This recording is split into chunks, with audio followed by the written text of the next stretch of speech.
आगे चलकर ये मालूम हुआ कि एरोमेटिक कंपाउंड्स सिर्फ बेंजीन यानी कि होमोन्यूक्लियर जिसमें सिर्फ बेंजीन रिंग है उसके अलावा भी एरोमेटिक कंपाउंड है। जैसे हेट्रोसाइक्लिक या हेट्रोन्यूक्लियर कंपाउंड है, जैसे पायरेडीन है, पायरोल है, फ्यूरान है। ये हेट्रोन्यूक्लियर या हाइड्रोसाइक्लिक कंपाउंड है, ये भी एरोमेटिक कंपाउंड है। तो एरोमेटिक कंपाउंड की डेफिनेशन क्या होनी चाहिए, तो और किन में एरोमेटिक कैरेक्टर होते हैं, ये साइंटिस्ट के लिए प्रॉब्लम हो गया। और एरोमेटिक कंपाउंड में जो खास पॉइंट थी वो ये थी कि these compounds were found stable, इनमें स्टेबिलिटी थी। ये कम रिएक्शन करते थे, कम रिएक्शन दिखाते हैं। तो ये क्या रीज़न था उस लिए मालूम नहीं था। तो अब ये टर्म एरोमेसिटी बन गया, और ये एरोमेसिटी टर्म हो गया स्टेबिलिटी की वजह से।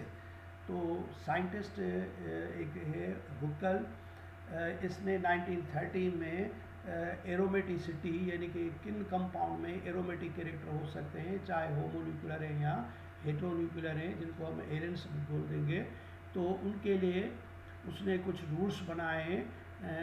उन रूल्स के वो रूल्स अगर किसी भी ऑर्गेनिक कंपाउंड में होगा तो हम कहेंगे कि इसमें एरोमेटिसिटी है, इसमें स्टेबिलिटी है, और वो एरोमेटिक कंपाउंड है। और अगर ये रूल फॉलो नहीं होते हैं तो हम उनको कहते हैं ये नॉन एरोमेटिक हैं।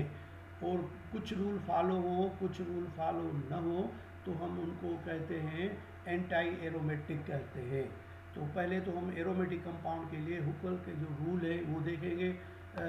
To be aromatic compound, compound must be cyclic, be cyclic. पहले शर्त तो क्या है कि वो ओपन चेन में होगा नहीं, सारे के सारे एरोमेटिक कंपाउंड साइक्लिक फॉर्म में होते हैं। और उस साइकिल में जो एटम आते हैं, उस रिंग में जो एटम आते हैं, उनके पास एक पी आर्बिटल होनी चाहिए, ताकि वो पी आर्बिटल जो एडजेसेंट जो नेबरिंग कार्बन है, जो नेबरिंग एटम है, उनके साथ वो डीलोकलाइज पाई बॉन्ड बना सकें। या दूसरे लफ्ज़ों में हम ये कहें सिंपल लफ्ज़ों में कि the molecule must be fully conjugated, fully conjugated होना चाहिए, कंप्लीटली कॉन्जुगेटेड सिस्टम होना चाहिए। कॉन्जुगेटेड सिस्टम हम किस तरीके से देखेंगे, उसके लिए हमने शॉर्टकट बनाई है कि उसमें इस तरीके से अल्टरनेट पाई बॉन्ड हो, सिग्मा बॉन्ड हो, पाई बॉन्ड हो, सिग्मा बॉन्ड हो। जैसे ये मिसाल बेंजीन का है, सिंपलेस्ट मेंबर जो एरोमेटिक का है वो बेंजीन है। देखें, आप देख रहे हैं ये सिग्मा बॉन्ड, सिंगल बॉन्ड को सिग्मा कहते हैं, और ये डबल बॉन्ड में एक सिग्मा एक पाई, तो पाई बॉन्ड आ गया, ये सिग्मा बॉन्ड है।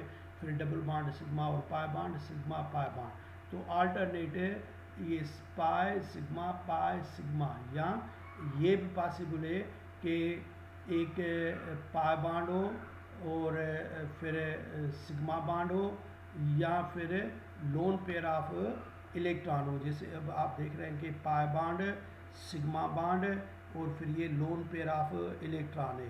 तो लोन पेयर ऑफ इलेक्ट्रॉन आ जाए, फिर सिग्मा बॉन्ड, फिर पाई बॉन्ड, फिर सिग्मा बॉन्ड, तो ये भी कॉन्जुगेटेड सिस्टम कहलाएगा। या पॉजिटिव आ जाए तब हम इसको क्या कहेंगे, ये भी कॉन्जुगेटेड सिस्टम है। जैसे पाई बॉन्ड, सिग्मा बॉन्ड, ये पॉजिटिव, फिर सिग्मा पॉजिटिव सिग्मा, या ये pi sigma lone pair, sigma lone pair, फिर sigma pi sigma positive charge, sigma pi sigma lone pair sigma. तो अगर इस तरीके से ये अरेंजमेंट हो तब हम कहेंगे कि ये सिस्टम कॉन्जुगेटेड सिस्टम है। तो हम इसको कहेंगे ये एरोमेटिक कैरेक्टर रखने वाले होंगे। और तीसरा शर्त ये है कि the molecule must be planar, two dimensional हो, एक ही प्लेन पर हो। और एक ही प्लेनर तब होगा जब उसमें एटम, खासतौर पर कार्बन एटम है, तो वो sp2 हाइब्रिडाइज्ड होगा। तो sp2 हाइब्रिडाइज प्लेनर होते हैं, टू डायमेंशनल होते हैं, एक ही प्लेन पर आते हैं। और जो फोर्थ रूल है, फोर्थ कंडीशन है, वो मोस्ट इम्पॉर्टेंट है कि have a close loop of 4n+2 pi electron in the cyclic arrangement of p orbital. मतलब हुक्ल ने कहा कि उस साइक्लिक प्लेनर और कॉन्जुगेटेड स्ट्रक्चर में कितने पाई इलेक्ट्रॉन होने चाहिए, इस फार्मूला के मुताबिक 4n+2 पाई इलेक्ट्रॉन होने चाहिए, जबकि n का वैल्यू 0, 1, 2, 3, 4, 5 हो सकता है। तो अगर हम 4n का वैल्यू पुटअप करें, n 0 से स्टार्ट करें तो कुल इलेक्ट्रॉन बनेंगे 2 पाई इलेक्ट्रॉन, और अगर 1 रखें तो 6 आएगा, 3 इधर रखें तो ये 2 अगर इसमें रखें तो 10 आएंगे, और 3 रखेंगे तो 14। तो इसी तरीके से अगर उस रिंग में इतने इलेक्ट्रॉन हो 2, 6, 10, 14, 18 तो वो क्या कहलाएगा, वो एरोमेटिक कंपाउंड है। तो ये 4 कंडीशन जहन में रखकर कोई भी कंपाउंड हमें मिले, अगर वो हम चेक करें तो कहेंगे ये एरोमेटिक कंपाउंड है। ये हेट्रोसाइक्लिक एग्जांपल है, मिसाल ये पहले तो ये साइक्लिक है, फिर आप देखें कॉन्जुगेटेड है या नहीं, pi sigma pi sigma pi sigma, ये लोन पेयर बाहर है, इसको काउंट नहीं करेंगे। लेकिन इस पायरोल में ये लोन पेयर इस बॉन्डिंग में आर्बिटल पी आर्बिटल में ओवरलैपिंग में हिस्सा लेगा, डीलोकलाइज पाई बनेगा, बट हिस्सा लेगा, इसलिए हम इसको काउंट करेंगे। तो पाई सिग्मा लोन पेयर सिग्मा, तो ये भी साइकिल के एरोमेटिक ये कॉन्जुगेटेड है और प्लेनर है। प्लेनर कैसे होगा, ये स्टडी से ही मालूम होगा। और पाई इलेक्ट्रॉन कितने, 2, 4, 6, क्योंकि पाई बांड में 2 ही इलेक्ट्रॉन होते हैं, 2 पाई इलेक्ट्रॉन कहलाएंगे, और ये लोन पेयर पाई इलेक्ट्रॉन कहलाएगा, और पॉजिटिव इलेक्ट्रॉन नहीं होंगे। तो यहाँ पर भी ये लोन पेयर इवाल्व होगा, लेकिन ये लोन पेयर हमने बाहर दिखाया, ये हिस्सा नहीं लेगा। तो पाई bond sigma lone pair sigma pi, तो साइक्लिक बे कॉन्जुगेटेड बे और प्लेनर बे और 6 इलेक्ट्रॉन है, तो ये फ्यूरान बे एरोमेटिक कंपाउंड है। और ये थायोफीन है, ये सारे हेट्रोसाइक्लिक एरोमेटिक कंपाउंड होते हैं।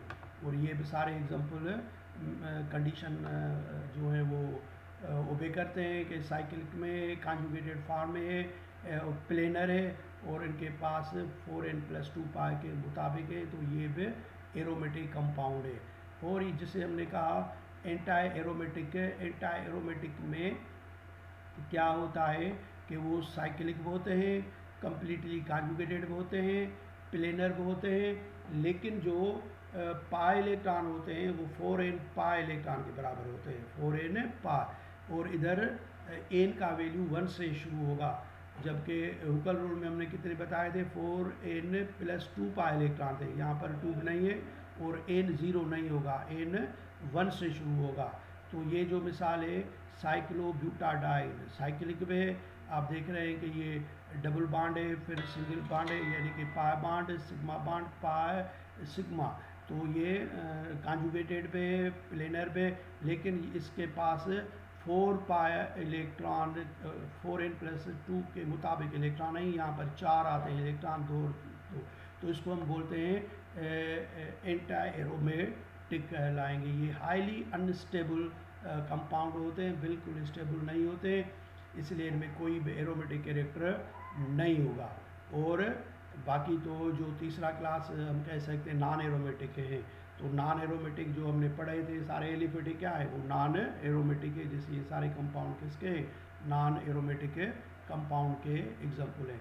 तो ये सिंपली मैंने एरोमेटिसिटी के लिए बताया कि कौन सा कंपाउंड एरोमेटिक कैरेक्टर रखेगा। तो नतीजा ये हुआ कि एरोमेटिक कंपाउंड पहले प्लेजेंट स्मेल की वजह से डेफिनेशन थी, फिर बेंजीन रिंग और उसके होमोलॉगस सीरीज या उसके डेरिवेटिव कहलाने लगे, और अब ना जो हेट्रोन्यूक्लियर आ जाते हैं। लेकिन शर्त क्या है एरोमेटिसिटी के लिए कि वो हुकल रूल को ओबे करें, तो हम कहेंगे ये एरोमेटिक कंपाउंड है। अब हमें इन सारे एरोमेटिक कंपाउंड में जो केमिस्ट्री पढ़नी है, सिर्फ बेंजीन की केमिस्ट्री पढ़नी है।